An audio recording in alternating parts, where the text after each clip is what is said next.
Welcome back to John and Kelly's Adventures after a cold winter. It's still cold outside, and you're wondering why you're looking at an entertainment center.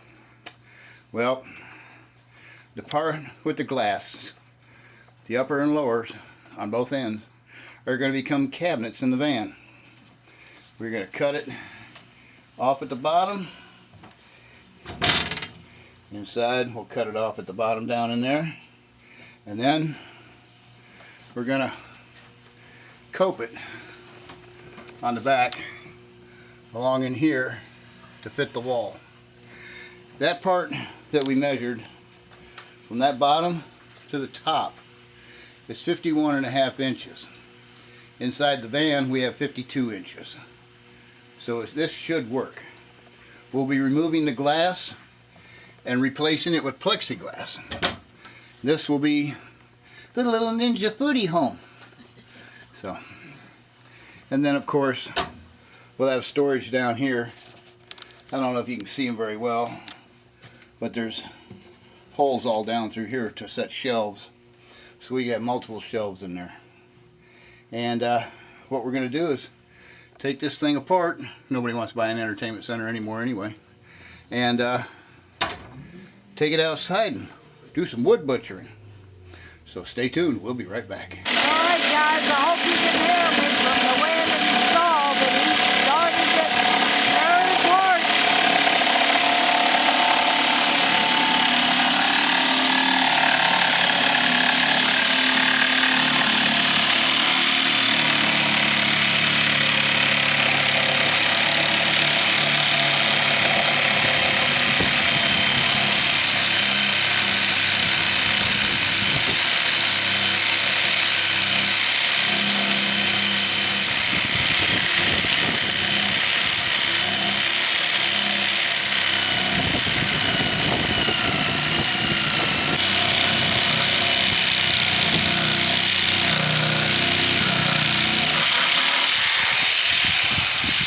What we've done is made a template of the wall inside, and I've already cut the one, and I'm marking this one out.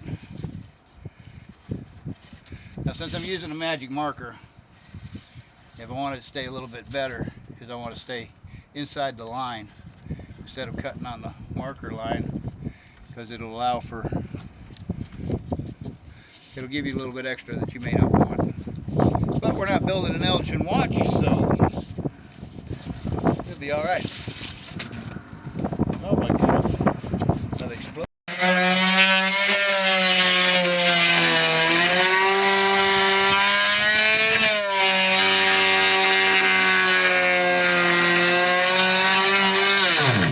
As you can see, I'm using my sonic cutter. Cut it flush here. I'm going to cut it flush on this side. This will set right on the floor inside the van.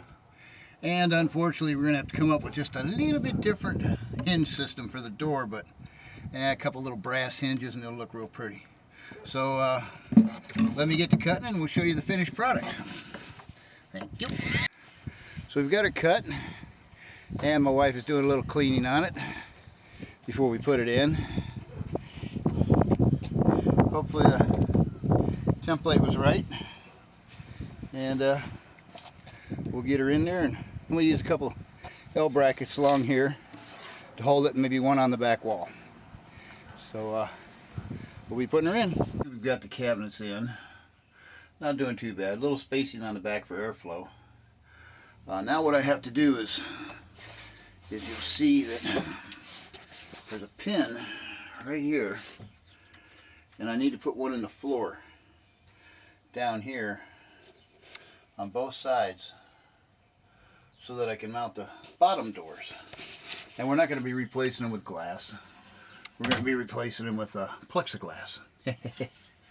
So once I get that in, we'll measure them and drill them and pop the hinges in real quick. And then that should pretty much wrap this part of it up. And then on the drawers up front here, I'm going to put a couple magnets in the drawers themselves. And then the door, I'm going to use little clips where you push it. It's got a point and push. It goes between two rollers. I'm sure you guys are mechanically inclined know what I'm talking about, because I probably don't. Alright, so let me get to it and we'll get some more pictures in a minute. We have the doors in.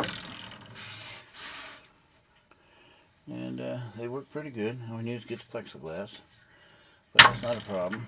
Whoops. That'll hold pretty decent going down the road. The plexiglass will stiffen it up. And on to the next project. Building the bed. Thank you very much. Please subscribe and like and leave a comment for us if you'd like. Have a good one.